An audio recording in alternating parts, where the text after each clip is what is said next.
In Aydin Kusadasi, we live in a village called Yenikoi. I was only 11 years old when this happened to me. Our house was quite far from the center of the village. In the house we live in, one of the daughters-in-law died in great pain. In fact, my family members didn't know this. It is still not known why he died, but it is said that blood came from his eyes when he cried. The palms of his hands were wounded like embers. When he was hurt, his screams could be easily heard from the houses in the village.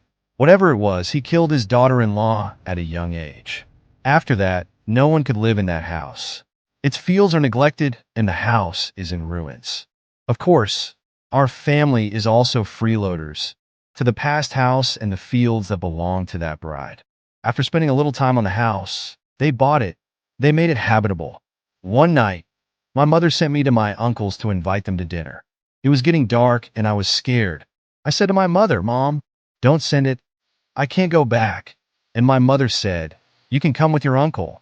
Encouraged by this, I set out. Our house was about 10 minutes from the village. It was dark when I arrived at my uncle's house. I knocked on the door and said, "Uncle, my mother is inviting you to dinner." My uncle said, "The guest has arrived. We can't come tonight."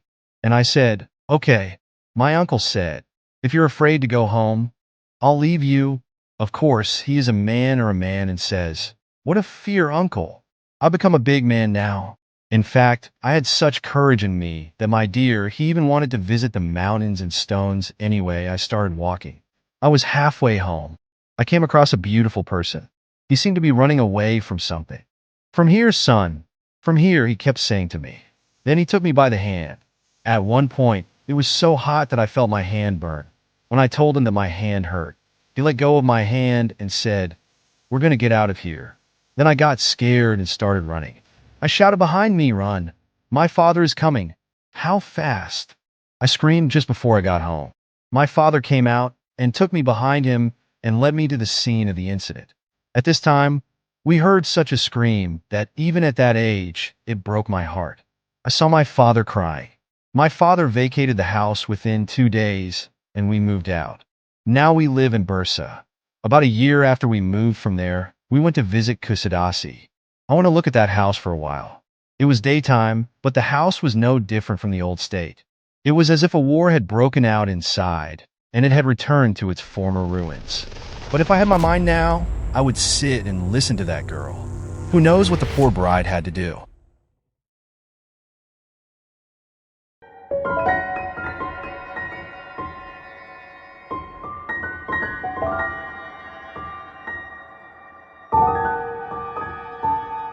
We were children at that time, and we lived in the Osmangatsi district of Bursa. It was Eid al-Fitr. My brother and I were watching a horror movie at home. The film was foreign and was all about the classic US production Spirit Hauntings. When I was nervous with my brother, I made the mistake of saying, "What would we laugh if this happened to us now?" After all, childhood was no laughing matter. 2 or 3 minutes passed before I said that, and all of a sudden the lights started flashing. We shouted at each other, "What's going on?" The television, on the other hand, was tingling. This situation did not continue for a minute.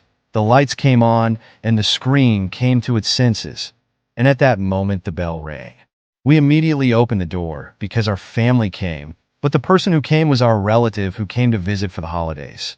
When they arrived, we told them that our parents had gone to visit. They went in for a while, so that there would be no shame. We told them about what we had been through. They said, "Don't be afraid. There is nothing wrong with them." Since we didn't have a family, they left without waiting long. My brother and I made a pact that if something like this happened again, we would run out immediately. As soon as I said this, the lights started flashing and the TV started tingling in the same way. We ran out barefoot. Since we went out in a hurry, the key to the house was left inside and there was no spare key.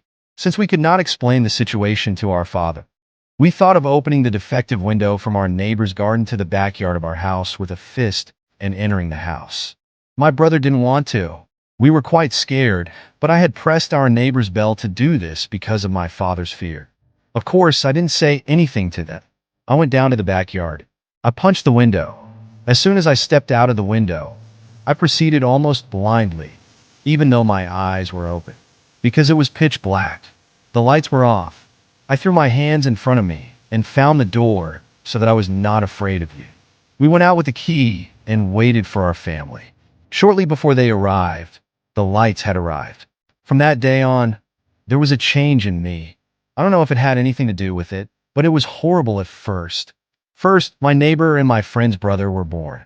I hadn't seen it in more than a year, but when I saw the stroller on the street, I wanted to go ahead and look. As soon as I looked into his eyes, I felt that he was going to die. It wasn't something I could suddenly think about. After all, it's a tiny baby. It wasn't a promise. It was like an instant feeling. That's why I didn't dwell on it. But a week passed, and that child crawled out of his house and went to the stairs while his mother was in the kitchen, and he fell down the stairs and died badly. This impressed me a lot. Was I guilty? What was the meaning of what I experienced? I couldn't tell anyone about it, even to my brother. One day, I was at the magazine I was working for again. Our company had 2 large aquariums. I was here at the same time, bringing tea and looking at aquariums. My pocket money went to school expenses. That day was also ordinary. However, while cleaning the aquarium, I saw a fish that had no disease, swimming very well, and the next day it was swimming upside down. It was like a snapshot. I was scared, but I went about my business. I was still looking at things as coincidences. On the way to work the next day, I was still nervous. It couldn't be. I was going to go and find everything the way I left it. As soon as I walked through the door, the first thing I did was look at the aquarium, but unfortunately I saw that fish upside down. The fish was dead. I couldn't make sense of what was going on. I chose not to say anything to anyone. Not only deaths, but this prediction has become so commonplace that when I see a bench while passing on the road in my life, I have come to sit there and really greet and chat when I see my friend passing, or when I enter a street, I feel that this friend will come from the opposite side, and I am no longer surprised when I see that friend enter. I was going through a lot of things like this that I remember and don't remember. Finally, I felt the need to tell my mother about it. What was going on? Was there a name for it? My mother listened to me and said that what happened to you belongs to some special people, but if you don't want to, tell others about it. He said that as I explained it, these features would disappear. So I started to tell the people I found close to in the class. They were all kidding. While they were laughing, the teacher would hand the laptop charger to the outlet in class.